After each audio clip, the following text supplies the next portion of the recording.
이 시간 함께 보실 말씀은 시편 62편 8절 한 구절 보겠습니다.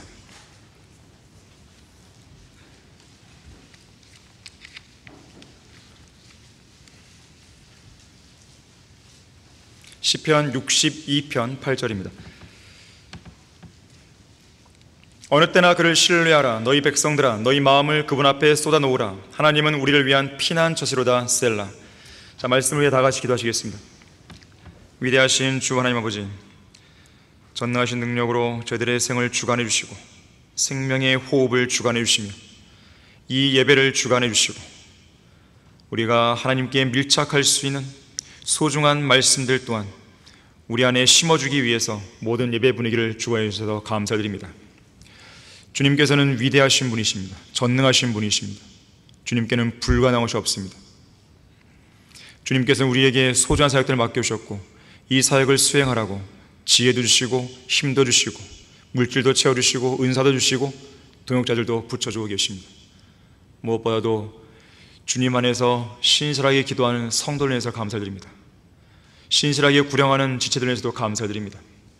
물심양면으로 주님을 위해 헌신하는 모든 성도를 위해서도 감사드립니다. 이 시간 저희들 영과 진리로 경배를 드리는 이 시간 피곤치 않도록 붙들어 주시고 하나님의 말씀에 온전히 집중케 하시며 주님 한 분께만 온전히 드려지는 예배 드릴 수 있도록 역사해 주십시오.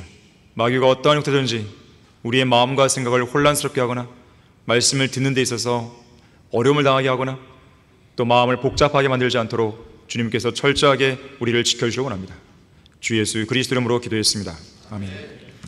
위대한 특권이라는 제목으로 설교하겠습니다. 위대한 특권. 거듭난 그리스도인들이 해 아래에서 누릴 수 있는 가장 큰 복이 무엇인가?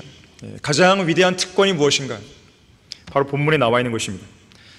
어느 때나 신뢰할 수 있는 하나님께서 항상 우리와 함께 하신다는 것이죠. 언제나 우리 곁에 가까이 계신다는 것이죠. 우리의 구주이신 예수 그리스도의 또 다른 이름이 임마누엘 아니겠습니까? 우리와 함께 하시는 하나님이라는 뜻입니다. 임마누엘. 여러분은 지금 하나님께서 여러분과 함께하고 계신다는 이 사실을 확신하고 있습니까? 확신이 없다면 이 자리에 앉아있는 게 의미가 없는 것이죠. 확신 없이 앉아있다면 그 사람은 종교인입니다. 그냥 교회만 왔다 갔다 하는 형식적인 종교인이지 그리스도인은 아닌 것이에요. 그냥 종교적인 활동과 종교적인 생활을 하는 것이지 진정한 경배자는 아닌 것입니다. 자, 하나님께서 우리와 함께하고 계시는데 반대로 그럼 여러분 자신도 하나님과 정말로 함께하고 있는 것인가? 스스로에게 물어보셔야 돼요. 지금 여러분의 마음이 기쁘다면 무엇 때문에 기쁜 것이고 슬프다면 무엇 때문에 슬픈 것인가? 무엇 때문에 즐겁고 무엇 때문에 낙심되는 것인가? 무엇 때문에 마음이 평안하고 또 무엇 때문에 마음이 괴롭고 우울한 것인가? 여러분의 행복과 만족의 기준은 무엇이며 행복과 만족의 근거는 과연 무엇이냐 이거예요. 여러분과 함께 하시는 하나님께 있는 것인가 아니면 하나님 외에 다른 것에 있는 것인가? 여러분은 어떤 상황에서도 마음 놓고 평안히 신뢰하며 기도로 부르짖을 수 있는 그 하나님이 여러분에게 가까이 계시다는 이 사실로 인해서 정말로 감사하고 정말로 찬양하고 정말로 기뻐해 본 적이 있냐 이거예요. 신명기 4장 7절에서는 말씀하죠. 주 우리 하나님께서 우리가 주께 부르짖는 모든 일에 가까이 계심같이 하나님께서 그처럼 가까이 하시는 그렇게 위대한 민족이 어디 있느냐라고 묻고 있는 거예요. 구약시대에는 이스라엘 백성들이 위대한 민족입니다. 바로 이 말씀에 부합되는 민족이었어요. 이스라엘은 하나님께서 가까이 하시는 위대한 민족이었습니다. 그들은 하나님의 위대한 능력을 통해서 당대 최강국이었던 이집트로부터 구속되었죠. 다른 어떤 국가의 법들과도 확연하게 구별되는 위대한 율법과 명령들과 규례들을 하나님께로부터 받았죠. 모세의 언약 아래서 위대하신 하나님의 독특한 보물이요 거룩한 민족이요 제사장들의 왕국이 되었잖아요. 위대한 민족입니다. 이것도 위대한 부분이지만 특히나 지극히 높으신 하나님께서 이스라엘 백성들 한 가운데로 오셔서 그들과 함께 거하시려고 거룩하신 하나님의 임재의 장소인 성막을 세울 걸 명령하셨잖아요. 이 세상 어떤 민족, 어떤 나라와도 비교가 안 될 만큼 가장 가까운 위치에서 이스라엘 백성들과 교제를 하신 것입니다. 그들이 거룩하시고 죄가 없으시며 불멸하시고 어떤 사람도 접근할 수 없는 빛 가운데 거하시는 분과 함께 살 수 있었다는 것은 가장 위대한 특권입니다. 대단한 영예죠.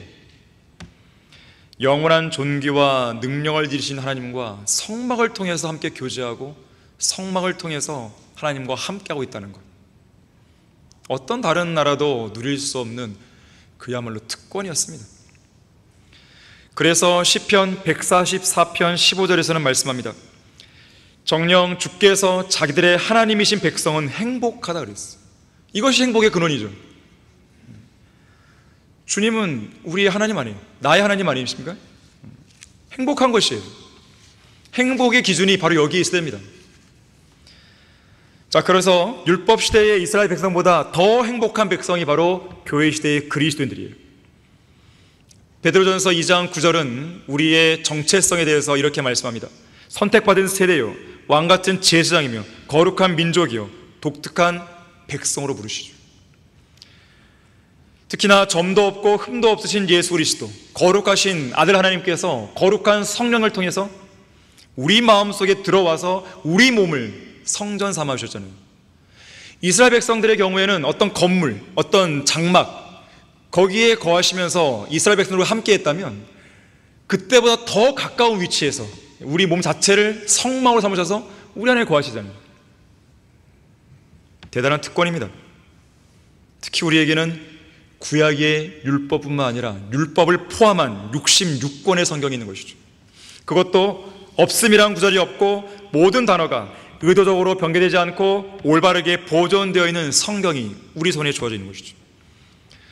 그래서 우리는 언제라도 우리와 함께 하시고 우리 안에 내주하시는 하나님께서 우리 마음속에 직접 들려주시는 음성을 성경을 통해 들을 수가 있는 것이죠. 또 그러한 말씀의 약속들의 근거에서 언제라도 우리는 우리와 함께 하시고 우리 안에 내주하시는 하나님께 우리의 기도 제목을 아뢰일 수 있는 것이죠. 뿐만 아니라 기도 응답도 받을 수가 있는 것입니다. 과연 이보다 더 위대하고 행복한 특권이 있겠습니까? 앞서 언급한 신명기 4장 7절의 말씀처럼 주 우리 하나님께서 우리가 주께 부르짖는 모든 일에 가까이 계신 같이 하나님께서 그처럼 가까이 하시는 그렇게 위대한 그리스도인들, 선택받은 세대, 왕같은 제사장, 거룩한 민족, 독특한 백성이 어디 있겠냐라고 우리는 질문할 수 있는 것이죠. 우리는 지금 당장 이 위대한 특권을 누릴 수 있습니다. 이 특권이 멀리 있는 게 아니에요. 지금 우리에게 주어져 있는 거예요. 또한 마땅히 그 특권을 누리며 살아야 됩니다. 오늘 본문에서는 그 특권을 누리되 어느 때나 누리라고 그랬어요. 어느 때나 그를 신뢰하라고 말씀하고 있습니다. 하나님을 신뢰하는 일은 어떤 상황에 있든지 거듭난 그리스도인이 가장 먼저 해야 할 첫 번째 의무입니다. 어떤 상황에 있든지 마땅히 해야만 하는 구원받은 성도에게 주어진 명령이 어느 때나 주를 신뢰하라고 그랬습니다. 하나님을 신뢰하는 일은 잠시 보류할 일이 아니에요. 내일로 미룰 일이 아닙니다. 고민할 일도 아니고 주저할 일도 아니에요. 하나님을 신뢰하는 일은 지금 당장 해야 할 일입니다. 언제가 되었든지, 여러분이 어떤 상황에 직면이 있든지 최우선으로 해야 할 일이에요. 그렇게 하고 싶을 때만 하는 게 아닙니다. 또 그렇게 마땅히 해야 할 때이기 때문에 하는 게 아닙니다. 어떤 필요가 있어서가 아니라 어느 때나 계속해서 해야 할 일이 바로 주님을 신뢰하는 일입니다. 우리가 한순간, 단 한순간도 주님을 신뢰하지 않고서는 이 자리에 앉아있을 수 없는 거예요. 숨도 못 쉽니다. 우리는 거듭날 수도 없어요. 성경책도 못 펴는 거예요. 밥도 못 먹는 것입니다. 우리는 그냥 들어 눕게 되는 것이죠. 하지만 하나님을 신뢰함으로써 성경도 읽고 기도도 하고 밥도 먹고 걸어다니고 일도 할 수 있는 것이고 책도 볼 수 있는 것이 하는 겁니다. 하늘 아래 모든 것에는 시기가 있다 그러죠. 모든 목적에는 때가 있다 그러죠. 하지만 하나님을 신뢰하는 것만큼은 때나 시기에 제한받지 않습니다. 임의로 어떤 상황이나 규정들을 정해놓고 지금은 도저히 하나님을 신뢰할 수 있는 상황이 아니야, 그렇게 할 필요가 없는 거예요. 자기 스스로 하나님을 신뢰할 수 있는 때나 신뢰할 수 있는 상황을 정해놔서는 안 됩니다. 그래서 성경은 어느 때나 그를 신뢰하라고 명령하는 거예요. 자, 어느 때나 하나님을 신뢰하라. 첫 번째로, 어느 때나 하나님을 신뢰하는 성도는 어느 때나 하나님을 기다립니다. 기다리는 거예요. 하나님이 해 주실 때까지 기다리는 것이죠. 자, 오늘 본문과 같은 장인 62편 1절에 보게 되면, 진실로 내 혼이 하나님을 기다리니 나의 구원이 그에게서 오노다 그랬습니다. 내 혼이 하나님을 기다리는 겁니다. 시편 130편 5절에서도 내가 주를 기다리며 내 혼이 기다리오니 내가 주의 말씀을 바라나이다 그랬어요.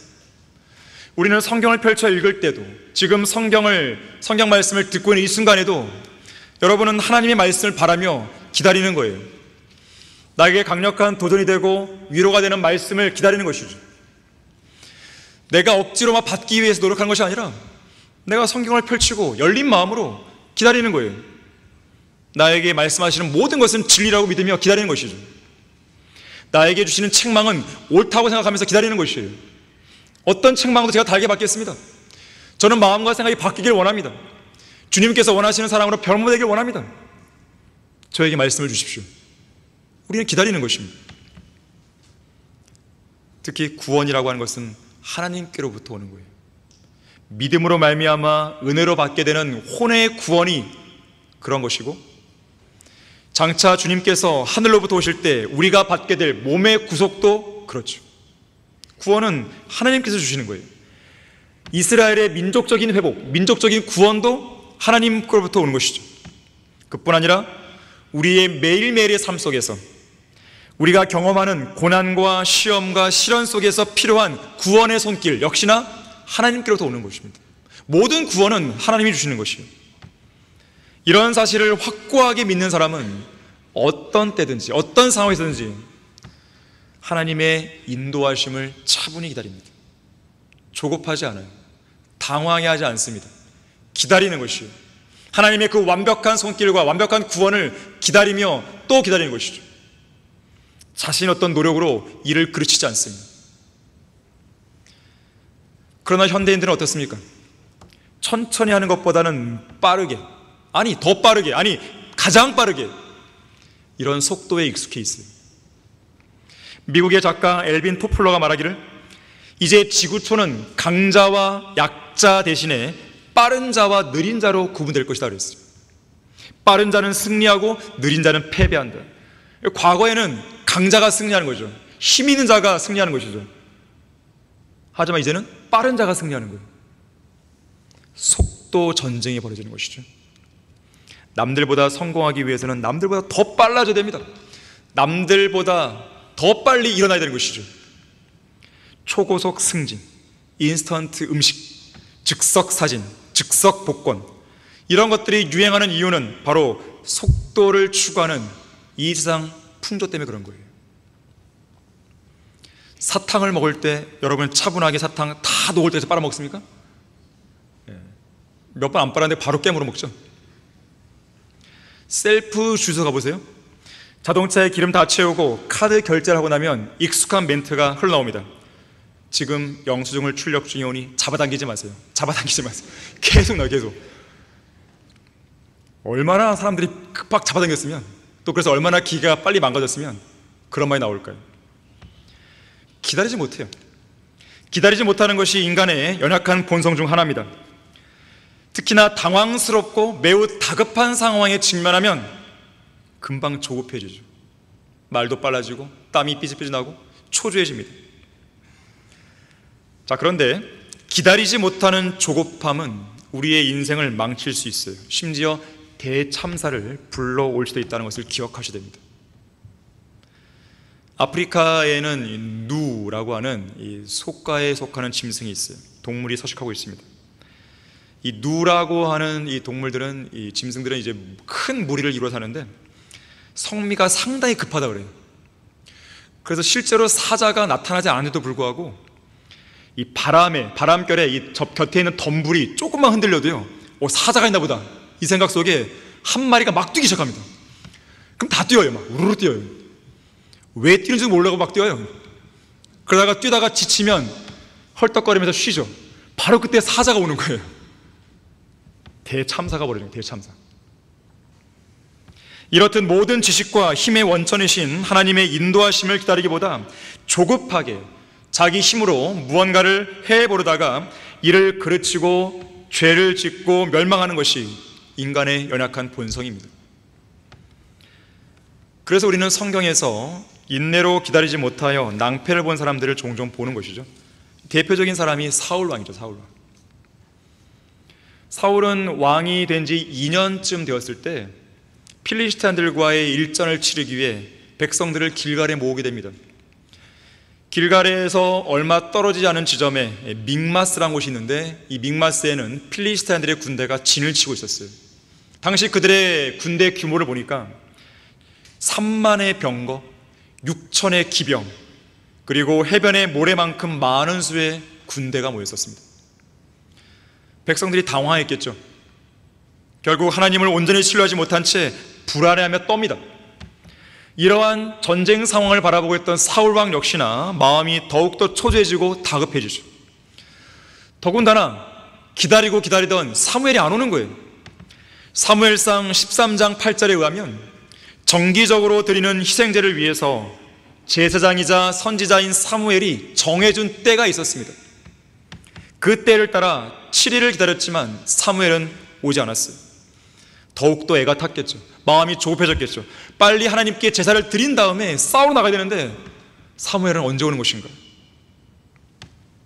마음이 조마조마해진 사울왕은 결국 그가 하지 말았어야 할 일을 하고 맙니다. 마지막 순간까지 계속 하나님을 신뢰하며 사무엘을 기다렸어야 되는 것인데 제사장 임무를 자기가 직접 행하고 맙니다. 사무엘상 13장 9절과 10절에 보니까 이렇게 말씀하고 있어요. 사울이 말하기를 여기 내게 번제물과 화목제물을 가져오라 하고 그가 번제를 드리더라. 사울이 번제 드리기를 마치자마자 본 거예요. 보라, 사무엘이 온지라. 사울이 그에게 문화하려고 나가 맞더라. 사울이 번제 드리기를 마치자마자 사무엘이 왔다고 말씀해요. 다시 말하자면 조금만 더 기다렸으면 되는 것인데 그 짧은 한순간을 못 참은 겁니다. 또 한 가지 사례가 출애굽기 24장에 나오죠. 모세가 성마에 관한 지시를 받기 위해서 시내산에 올라갈 때 이스라엘 백성들 역시나 모세를 기다리는 일에 실패하고 맙니다. 그리고 죄를 짓죠. 이건 찾아보겠습니다. 출애굽기 24장 13절 14절을 보십시오. 출애굽기 24장 13절 14절을 보시면 당시 모세가 산으로 올라가면서 백성들에게 말했던 첫 번째 명령이 나오는 것인데 그건 바로 기다리라는 거였어요. 모세가 그의 일꾼 여호수아와 함께 일어났더라. 모세는 하나님의 산으로 올라갔는데 그가 장로들에게 말하기를 우리가 너희에게로 다시 올 때까지 너희는 여기에서 우리를 기다리라. 보라, 아론과 훌이 너희와 함께 있으니 만일 어떤 사람이 해야 할 무슨 일들이 있으면 그들에게로 갈지니라 하고. 결과는 어땠습니까? 모세가 산에서 내려오는 것이 지체되자 이스라엘 백성들은 불안해하죠. 결국 해서는 안 되라고 맙니다. 아론을 앞세워서 우상을 만든 거죠. 다시 말해서 그들이 기다리지 못한 것이 금송아지를 만들어 우상을 숭배한 그 죄악의 발단이 된 것이죠. 자, 사울 왕이든 시내 광야에서의 이스라엘 백성이든 이들은 모두 다 나름대로는 기다리지 못한 그럴듯한 이유가 있었어요. 그럴듯한 변명이 있었습니다. 그럴듯한 상황들이 있었어요. 하지만 그러한 이유와 그러한 변명과 그러한 상황들이 진리를 거신다든지 죄를 짓고 세상으로부터 성별하지 못하게 만드는 그런 이유와 변명들이 되면 안 되는 것이죠. 그래서 시편 37편 34절에서는 주님을 기다리면서도 주님의 길을 지키라고 명령하는 거예요. 주님을 기다릴 줄 아는 성도는 주님이 명령하신 진리에서 이탈하지 않습니다. 주님의 길도 확고하게 지키는 사람들이에요. 특히 우리가 기다림에 관해 이야기할 때 우리가 주님을 기다리는 기다림의 절정은 예수 그리스도께서 공중으로 오실 휴거 때 완성되죠. 우리는 이제 매일매일의 삶에서도 말씀을 기다리고 기도 응답을 기다리고 하나님의 도우심을 기다리고 이러한 기다림도 있지만 궁극적인 기다림은 휴거란 말이에요. 자, 그런데 예수님께서 공중 재림하시는 것이 지체되는 것을 보면서 여러 가지 이유와 변명으로 자신을 정당하면서 죄를 짓거나 진리의 길에서 이탈하는 일이 생기면 안 된다는 거예요. 아, 주님이 늦게 오시나 보다, 나 죄 지고 살아야지, 이러면 안 된다는 것이죠. 오늘날 예수 그리스도의 재림을 인내로 기다리지 못한 채 세상과 죄로부터 성별되지 못한 채 살아가는 성도가 얼마나 많은지 보십시오. 우리는 사울처럼 우리가 해서는 안 될 죄를 짓자마자 공중으로 오시는 예수님을 만나는 일이 생기면 안 됩니다. 조금만 더 기다렸으면 되는데 그 짧은 한순간을 못 참은 결과 우리 각자가 그동안 잘 지켜왔던 믿음의 영역을, 성경적인 가치관을, 성경적인 성별을 스스로 무너뜨리는 그런 일이 생기면 안 되는 것이에요. 주님의 오심이 지체되면 지체될수록 좀 더 기다려야 되는 것입니다. 조금만 더, 잠시 후면 오시는 것이니까 조금만 더 기다리는 것이죠. 자, 그런가 하면 하나님께서는 그분의 인도하심을 바라는 성도들을 의도적으로 기다리게 하실 때가 있어요. 일부러 기다리게 만드십니다. 때로는 그 기다림의 시간이 잠깐인 경우도 있고요, 때로는 하루 24시간일 수도 있습니다. 때로는 몇 날일 수도 있고 때로는 몇 달이 걸릴 수도 있어요. 아니, 몇 년이 걸릴 수도 있습니다. 하지만 그것은, 하나님께서 우리에게 그렇게 기다리게 하시는 것은 너희들이 얼마나 잘 버티나 보자, 이런 식으로 우리를 시험하기 위해서가 아니라 우리의 믿음의 연단과 성장과 유익을 위한 것임을 여러분은 기억하셔야 됩니다. 그걸 위해서 우리로 하여금 기다리게 만드시는 거예요. 참으로 우리가 주님을 온전히 기다리며 온전히 신뢰하는 사람인가, 이것을 알아보시기 위해서 의도적으로 그렇게 하실 때가 있는 것이죠. 설령 그렇게 기다리게 하신다 하더라도 궁극적으로는 우리에게 유익이 되는 거예요. 우리에게 해가 되지는 않습니다. 만일 하나님께서 우리가 달려가던 길을 잠시 멈추게 하셔서 우리로 하여금 기다리게 하셨다면 거기에는 분명한 목적과 은혜가 있다는 것을 기억하셔야 되는 것이죠. 때때로 우리가 더 잘 달려가도록 하기 위해서 받아야 할 어떤 능력과 필요한 은혜가 있기 때문에 하나님께서는 잠시 우리를 멈추게 하셔서 기다리게 하시는 거예요. 대표적인 경우가 부활하신 예수님께서 승천하실 때 제자들에게 하신 말씀이 있는 것이죠. 예루살렘에서 기다리라. 높은 곳으로부터 능력을 힘입을 때까지 기다려 그랬어요. 사도들이 높은 곳으로부터는 능력을 받을 필요가 있었던 것이에요. 또한 그러한 능력을 받기 전에는 어떠한 사역도 감당할 수 없기 때문에 기다리라고 명령하신 겁니다. 바로 나가라 그렇게 안 했어요. 기다려라 그랬어요. 그래서 사도들은 예수님의 약속대로 예루살렘 도성에서 기다립니다. 예수 그리스도의 승천 이후 약 10일을 기다린 후에 오순절날 높은 곳으로부터 능력을 받은 것이죠. 기다림의 결과예요. 기다림의 결과. 이처럼 하나님께서 약속하신 기다림에는 성도들을 향한 분명한 목적과 유익이 있는 것입니다. 따라서 그것을 기다리지 못한 채 스스로 문제를 해결해 보겠다고 육신적으로 헤쳐나가려는 어리석은 시도를 하면 안 됩니다. 여러분이 잘 기다리려면 기도하셔야 돼요. 기도. 어느 때나 하나님을 신뢰하라. 두 번째로, 어느 때나 하나님을 신뢰하는 성도는 주 하나님 안에서 쉬고 있는 성도예요. 쉬는 성도가 기다릴 수도 있는 겁니다. 우리 다 같이 시편 37편 7절을 보겠습니다. 시편 37편 7절입니다.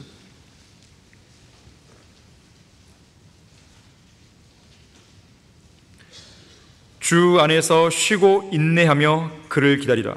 자기 길에서 번성하는 사람 곧 악한 계책을 성사시키는 사람을 인하여 초조해하지 말라. 여러분들은 세상 죄인들이 막 번성하면 때로는 부럽기도 하고 그러잖아요. 그 사람들로 인해서 막 초조해한단 말이에요. 왜 저 사람들은 악을 행하는데 저게 잘 될까? 하지만 하나님의 말씀은 뭡니까? 초조하지 말라는 거예요. 악인의 성공은요, 결국 악인의 심판의 구덩이가 더 깊게 파지는 과정입니다. 그만큼 심판이 더 큰 거예요. 하지만 하나님을 신뢰하는 성도는 주님 안에서 쉬는 사람이에요. 주님은 우리에게 진정한 쉼을 주시는 분 아니겠습니까? 수고하고 무거운 짐자들아 다 내게로 오라. 그러면 내가 너에게 쉼을 주리라. 진리예요.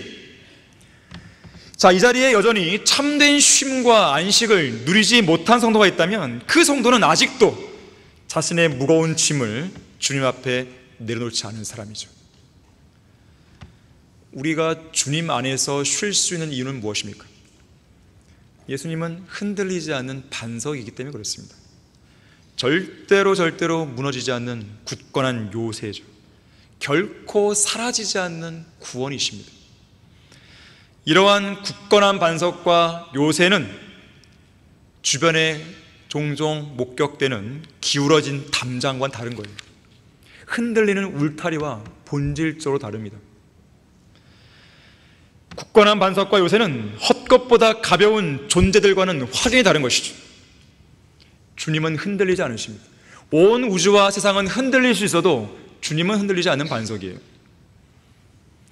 세상에 있는 많은 것들은, 세상에 있는 모든 것들은 흔들리지만 주님과 주님의 왕국은 흔들리지 않는 것이죠. 세상에 있는 것들을 통해서는 어떠한 안전도, 어떠한 쉼도, 어떠한 안식도 보장받을 수 없습니다. 그래서 그러한 것들은 우리의 신뢰의 대상이 못 되는 겁니다. 사탄의 끊임없는 고소를 보십시오. 악한 자의 모든 불붙은 화살들을 보십시오. 그러한 것들이 몰려올 때 여러분들은 과연 어디에서 쉴 것입니까? 거세게 타오르는 영적 전쟁의 화염들을 보십시오. 삶의 근간을 뒤흔드는 여러 가지 문제들을 보십시오. 끊임없는 마귀의 감언이설과 미혹들을 보십시오. 고질적으로 우리를 넘어뜨리는 영적인 문제들을 보십시오. 우리의 약점만 찾아 공격함으로써 우리를 좌절하게 하고 낙심케 하고 주저앉게 만드는 마귀들의 계략들을 보십시오. 자, 그러한 것들부터 우리가 안전하게 쉼을 얻고 안전을 보장받고 여유를 찾고 휴식을 누리고 진정한 쉼을 누릴 수 있는 그 방편이 어디 있겠어요? 세상에는 없습니다. 없어요. 돈이 그걸 해줄 수 있는 게 아닙니다. 친구들이 해줄 수 있는 것이 아닙니다. 부모가 해줄 수 있는 것이 아니에요. 노후 대책이 해줄 수 있는 것이 아닙니다. 노후 대책은 다 해놨는데 갑자기 죽으면 어떻게 되는 거예요?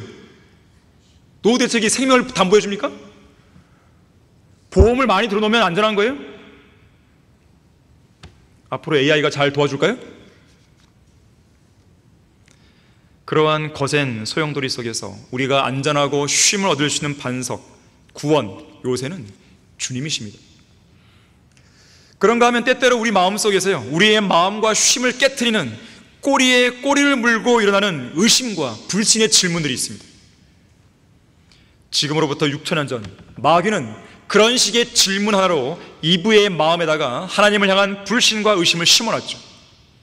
참으로 하나님께서 말씀하시기를 너희는 동산의 모든 나무에 사는 것을 먹지 말라 하시더냐. 의심과 불신을 심어놓는 강력한 무기였습니다. 이 간교한 질문 하나를 잘못 붙잡은 대가는 죄와 사망이 인류에게 들어오는 대참사였습니다. 참으로 하나님께서 말씀하시더냐. 자, 이 질문은 온 인류를 파멸로 이끌어갈 만큼 상당히 파괴적인 힘이 있는 거예요.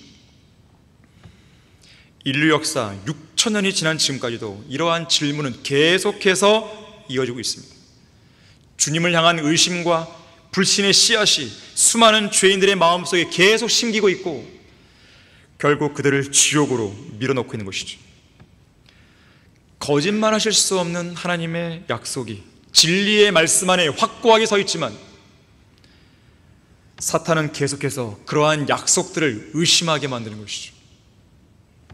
구원에 대해서, 성경에 대해서, 하나님의 사역에 대해서, 기도 응답에 대해서, 하나님의 보호하심에 대해서, 하나님의 살아계심과 능력에 대해서, 주님의 다시 오심에 대해서, 하나님의 말씀의 약속을 계속 의심하게 만드는 거예요. 너의 하나님이 어디 있는데? 진리가 뭔데? 하나님께서 성경을 보존하셨다는 것이 정말이야? 죽은 자들이 정말 살아날 수 있다고? 너가 지금 죽으면 하늘나라에 갈 수 있다고? 예수 그리스도를 믿고 영접한 그것 자체가 너를 구원할 수 있다고? 구원이 그렇게 쉬운 거라고? 너 안에 예수님이 계신 걸 어떻게 알 수 있지? 너 같은 사람이 정말 구원받은 거 맞아? 너 같은 사람을 하나님이 쓰시겠냐고? 구원받은 걸 어떻게 알지? 죽어봐야 하는 거 아니야? 주님께서 오신다는 약속이 어디 있는데 왜 하나님은 기도를 들어주지 않는 것이지? 정말로 하나님이 너를 사랑하시나 한 것이야? 하나님께서 정말 살아계신 게 맞아? 이런 등등의 질문들을 계속 던지는 거예요. 지속적으로 마귀는 우리 마음속에 우리를 불안하게 하고 조급하게 만드는 수많은 질문들을 던지고 있습니다. 성도들 각각의 가장 약한 고리를 파괴시킬 수 있는 가장 적합한 질문들을 들고 오는 거예요. 다른 건 다 물리쳐도 꼭 넘어지는 그 질문을 들고 나타나는 것이죠. 한번 하나님을 의심하고 불신하게 만드는 교묘한 마귀의 질문들을 굳게 붙들게 되면 그 질문에서 끝나는 게 아니라 의심과 불신을 낳는 수많은 질문이 꼬리에 꼬리를 물고 계속 커져갑니다. 실제로 예수님께서 사역하시던 초림 때도 마귀는 바리새인들이나 사두개인들, 종교 지도를 통해서 예수님께 끊임없이 계속 질문을 던지잖아요. 그때마다 주님은 뭐라고 하셨어요? 성경에서 무엇이라고 말씀하시냐? 이것을 답변하셨죠. 자, 마음속 저 깊은 곳에서 올라오는 간교한 질문들을 말씀의 칼로, 성령의 칼로 단칼에 잘라내야 돼요. 야, 쓸데없는 소리 하지 마. 말씀이 여기 있잖아. 여기에 기록되어 있잖아. 여러분이 암송을 하든지 아니면 성경을 펼치든지 마귀에게 응수하시는 거예요. 이상한 간교한 질문들이 여러분을 괴롭히고 여러분의 마음의 평안을 깨뜨릴 때마다 성경을 펼쳐서 보여주는 것이죠. 마귀, 여기 봐, 여기 있잖아. 하나님이 살아계신다고, 하나님이 나를 사랑하신다고, 하나님이 나의 기도를 응답해 주신다고, 하나님께서 나를 보호해 준다고, 나를 지켜준다고 성경에 기록되어 있잖아. 주님께서 나를 떠나지도 않겠다고, 버리지도 않겠다고 말씀하셨잖아.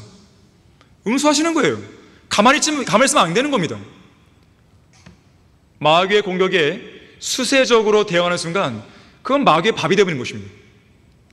적극적인 믿음이 필요한 거예요. 말씀의 약속을 붙드는 그 확신 속에서 말씀에 따른 믿음으로 대응해야 됩니다. 그래야 그런 질문들을 잘라내버릴 수 있어요. 자, 그래서 그리스도인은 그런 모든 사탄의 모든 공격들을 말씀으로 뿌리치는 가운데 주님 안에서 쉬는 법을 배울 수 있어야 됩니다. 쉬는 법을 배우지 못하는 성도는 하나님께서 맡기신 사역을 지속할 수 없어요. 먼저 주님 안에 앉아 있어야 됩니다. 워치만니가 쓴 좌행참이라는 책에 따르면 첫 번째 단계가 앉아 있는 거예요. 그리스도 안에서 앉아 있어야 됩니다. 앉아 있는 사람이 일어나서 뭘 할 수 있는 것이고, 앉아 있는 사람이 힘을 재충전해서 뭔가를 할 수 있는 거거든요. 주님 안에서 쉬는 법을 배우는 사람이 영적 전쟁에서 잘 싸울 수 있는 겁니다. 주님 안에서 쉬는 법을 배운 사람이 하나님의 사역을 능수능란하게 수행할 수 있는 거예요. 주님 안에서 쉬지 못하는 사람은 어떤 일도 할 수 없습니다. 그렇다면 어떻게 해야 쉬는 법을 배울 수 있는 것인가? 여러분이 쉼을 얻기 위해 가장 중요한 것은 어려운 것이 아닌데요, 여러분의 있는 모습 그대로 하나님께 나아가면 됩니다. 예수 그리스도의 보혈이 있잖아요. 그 보혈을 근거로 나가는 거예요. 있는 그대로. 여러분이 주님을 위해서 의로운 일을 했든지 안 했든지, 여러분에게 부족함이 발견됐든지 발견이 안 됐든지, 여러분 안에 연약함이 드러났든지 그렇지 않든지 간에 은혜와 자비 가운데 흘려진 예수 그리스도의 보혈만을 의지해서 나아가는 거예요. 그리고 사탄이나 세상이 부과하는 모든 짐을 주님 앞에 내려놓고 주님이 주시는 멍에를 메고 주님께 배우면 되는 것이죠. 우리 다 같이 마태복음 11장 28절에서 30절까지를 보겠습니다. 우리가 잘 아는 말씀입니다. 마태복음 11장 28절에서 30절입니다. 수고하고 무거운 짐진 자들아. 자, 과연 이 땅에 수고가 없는 사람들이 있겠습니까? 무거운 짐을 안 진 사람이 있겠습니까? 모든 인류에게 말하는 거예요. 다 내게로 오라. 오면 되는 거예요. 그러면 오면 내가 너에게 쉼을 주리라. 뭐 다른 어떤 조건이 있는 게 아니잖아요. 그냥 오는 거예요. 나는 마음이 온유하고 겸손하니 내 멍에를 메고 나에게서 배우라. 그리하면 너희가 너희 혼에 쉼을 얻으리라. 이는 내 멍에는 쉽고 내 짐은 가볍기 때문이라고 하시더라. 예수님께서는 분명히 말씀하시는 거예요. 내 멍에를 메고 나에게서 배우라. 그리하면 너희가 너희 혼에 쉼을 얻으리라. 왜 그런가 봤더니 예수 그리스도의 멍에는 쉽고 그분의 짐은 가볍기 때문에 그렇습니다. 주님의 멍에는 무겁지 않고 가볍습니다. 왜 그런지 아십니까? 주님께서 함께 지고 가시기 때문에 그래요. 주님께서는 성도들 각자가 감당할 수 있을 만한 짐을 져주시고 또한 그 짐을 질 수 있는 능력도 주시는 것이죠. 우리가 버거워하면 대신 져주기도 하십니다. 우리가 걷는 게 힘들면 주님은 우리를 업고 가시는 거예요. 따라서 우리는 우리가 져야 할 그 멍에 대해 전혀 걱정하지 말고 내게로 와서 편히 쉬면서 배우라는 주님의 명령에 순종하여 주님께 믿음으로 나아가기만 하면 되는 거예요. 그 이후에는 주님과 함께하면서 계속해서 주님께 의탁하면 되는 것입니다. 여러분을 도우시기 위해 두 팔을 벌리고 서 계시는 주님 앞에, 주님의 품속에 여러분이 안기시면 되는 거죠. 너는 두려워 말라. 내가 너와 함께함이라. 놀라지 말라. 내가 네 하나님이라. 다른 사람이 하나님이 아니에요. 내가 네 하나님이라. 내가 너를 강건하게 하리라. 정녕 내가 너를 도우리라. 정녕 내가 내 의의 오른손으로 너를 높이리라. 이사야 41장 10절 말씀이죠. 그래서 여러분들이 어떤 불가능한 문제에 직면했을 때요, 스스로에게 물어보셔야 돼요. 주님께서 해결하지 못할 문제가 있는가? 여러분의 생각과 상상으로는 있을 것 같잖아요. 그때마다 성경을 펼치는 거죠. 성경을 펼쳐보니까 불가능한 게 없다는 거죠. 그걸 믿으라는 겁니다. 믿어야 맡기죠. 믿어야 주님께로 가죠. 믿어야 주님께로 가서 쉼을 얻죠. 믿어야 주님께 의탁하면서 그 많은 것을 배우는 거죠. 믿음이 없으면 주님께로 가지도 않고 쉬지도 못하고 배우지도 못하는 거예요. 자, 이렇게 주님 안에서 쉬는 법을 배운 성도는 언제든지 하나님을 기다리고 신뢰할 수 있으며 언제든지 주님을 기다리는 그 기다림 속에서 강건할 수 있습니다. 어느 때나 하나님을 신뢰하라. 마지막 세 번째로, 어느 때나 하나님을 신뢰하는 성도는 오늘 본문 62편 8절에서 보듯이 하나님께 자신의 마음을 쏟아놓는 성도입니다. 어느 때나 그를 신뢰하라. 너희 백성들아, 너희 마음을 그분 앞에 쏟아놓으라. 하나님은 우리를 위한 피난처시로다. 셀라. 마음을 쏟아놓는 것을 시편 42편 4절에서는 자신의 혼을 토해내는 것으로 묘사합니다. 혼을 토해내는 거예요. 그리스도인의 기도는 여러 가지로 정의할 수 있지만 마음을 쏟아놓는 행위로 정의할 수도 있습니다. 자, 이것은 단순히 하나님 앞에서 자신의 처지를 하소연하라 그 말이 아니에요. 신세한탄하라 그 말이 아니에요. 자신의 마음에 있는 것을 있는 그대로 쏟아놓되 순수한 마음과 선한 양심과 가식 없는 믿음으로 쏟아놔야 하는 것이에요. 주변에 자신의 마음을 진지하게 털어놓고 어려운 문제를 함께할 친구가 있다는 것은 정말로 감사한 일이죠. 나의 고민을 함께 나눌 수 있고 나의 고민을 놓고 함께 기도할 수 있는 누군가 있다는 것은 얼마나 감사한 일이겠습니까? 그런데 주님께서 그런 우리의 가장 좋은 친구가 된다는 것을 기억하셔야 돼요. 주님은 우리를 위해서 자신의 생명을 내어놨을 뿐 아니라 우리가 마음을 쏟아놓을 때 우리 마음을 동정하십니다. 진지하게 받아주세요. 우리를 이해하시는 것이죠. 우리의 감정을 헤아리십니다. 친구 중에 친구죠. 진정한 친구에게 우리의 마음을 쏟아놓는 것이에요. 문제는 우리가 주님의 친구도 되면서 동시에 세상의 친구도 되려 하는 이중적인 태도에 있습니다. 이러한 태도는 순수하지 못하죠.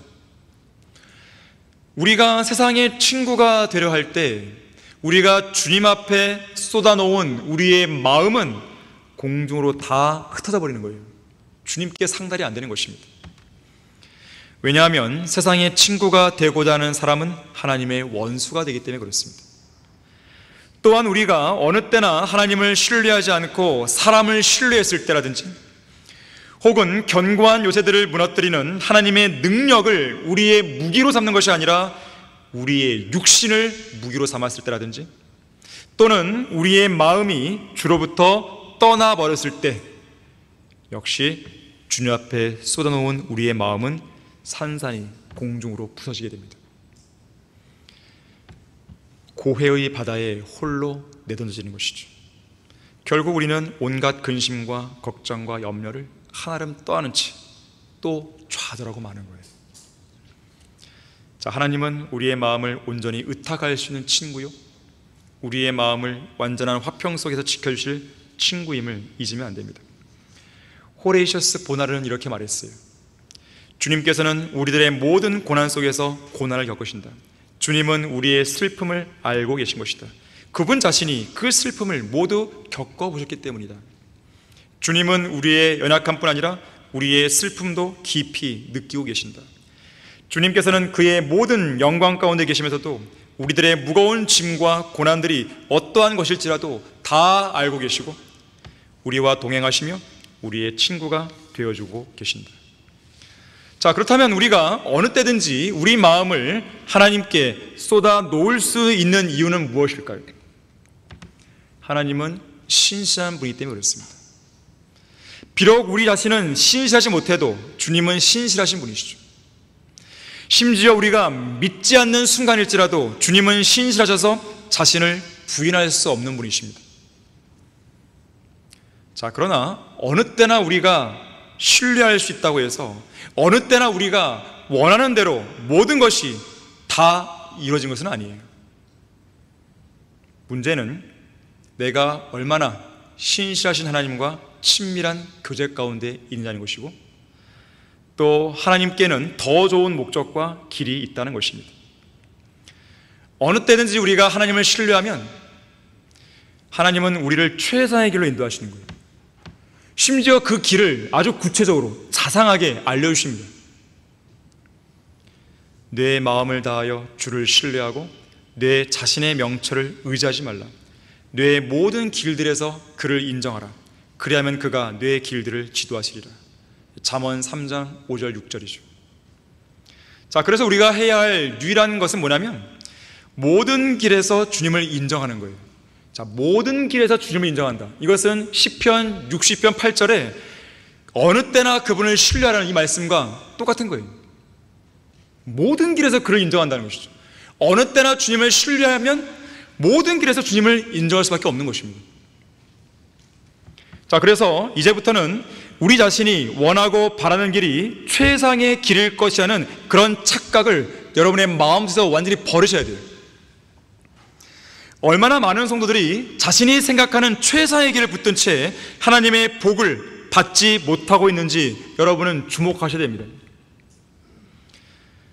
오늘날 그리스도인들 대부분이 쉽게 미혹되는 한 가지가 있다면 그것은 바로 발 한쪽은 하나님 편에 두고 다른 발 한쪽은 세상에 두는 것이 여러모로 안전하고 그것이야말로 최상의 길이라고 여기는 그 생각이에요. 이런 성도들은 하나님께 온전히 마음을 쏟아놓지 않습니다. 심지어 그들은 이미 마음속으로 다른 것들을 생각해 놓고 다른 길들을 결정해 놨으면서도 자신은 하나님께 마음을 쏟아놓고 있다고 고백하는 거예요. 이것은 그들의 마음을, 자신을 속이는 것입니다. 하나님께서 가증스럽게 여기시는 위선이에요. 그런 사람은 기도가 응답이 안 됩니다. 그런 사람은 오히려 혼란스러운 거예요. 사실 그들에게는 하나님 앞에 쏟아놓을 마음이 없는 거예요. 대표적인 사례가 예레미야에 나오는데요, 우리 다 같이 예레미야 42장 5절 6절 보겠습니다. 예레미야 42장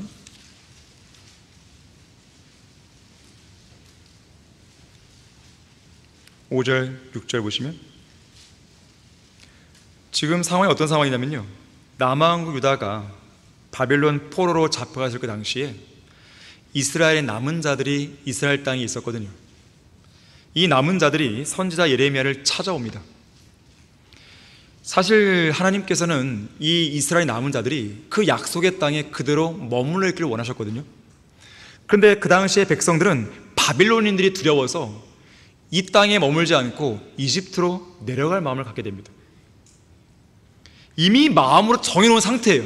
그러면서도 자신의 마음을 속이고 선지자 예레미야에게 와서 하나님께 기도하려고 부탁하는 거예요. 과연 이 땅에 남아있는 게 좋은지 아니면 이집트에 내려가는 게 좋은지 묻는 것이죠. 이미 정해놨음에도 불구하고. 자, 보십시오. 5절과 6절에서, 그러자 그들은 예레미야에게 말하기를, 주 당신 하나님께서 그 일들을 위해 당신을 우리에게 보내셨으니 우리가 모든 것들대로 행하지 아니하면 주께서 우리 사이에 참되고 신실한 증인이 되시를 원하나이다. 그 응답이 좋든 나쁘든 간에 우리가 주 우리 하나님의 음성에 복종하리이다. 우리가 그분께 당신을 보내오니 우리가 주 우리 하나님의 음성에 복종하면 우리에게 복이 되리이다 하더라. 자, 그러나 그들의 가증한 위선을 아신 하나님께서는 그들을 향해 이렇게 경고하셨습니다. 20절에서 22절을 보십시오. 너희가 나를 주 너희 하나님께 보냈을 때 너희 마음을 속이며 말하기를, 우리를 위하여 주 우리 하나님께 기도하라. 주 우리 하나님께서 말씀하실 모든 것에 따라 우리에게 선포하라. 그리하면 우리가 그것을 행하리라 하였느니라. 내가 오늘 그 말씀을 너희에게 선포하였으나 너희는 주 너희 하나님의 음성이나 그분이 나를 너희에게 보냈던 어떤 일에도 복종하지 아니하도다. 그러므로 이제 분명히 알 것은 너희에게 보냈던 너희가 가서 기거하자 하는 곳에서 너희는 칼과 기근과 전염병에 의하여 죽으리라는 것이다. 그래서 이들 위선자들은 하나님의 경고를 무시한 채 자기들이 생각한 최상의 길을 따라서 이집트로 내려갑니다. 결국 그곳에서 하나님의 진노 가운데 멸망하는 것이죠. 자, 인간이 생각해낼 수 있는 최상의 길은 그 어디에도 없습니다. 그 응답이 좋은가 나쁜가를 결정하는 것은 우리의 권한에 있는 게 아니에요. 우리가 해야 할 일은 하나님의 응답에 순종하는 것이에요. 그것이 바로 하나님 앞에 마음을 쏟아놓는 사람의 올바른 자세입니다. 그렇게 하는 사람만이 하나님을 진실로 신뢰하는 사람이에요. 그렇게 하나님 앞에 마음을 쏟아놓는 기도를 함으로써 살아계신 하나님의 능력과 도우심을 실제로 경험하고 살아가는 성도가 되어야 되는 것입니다. 자, 결론적으로 주님께서는 항상 우리와 함께 하십니다.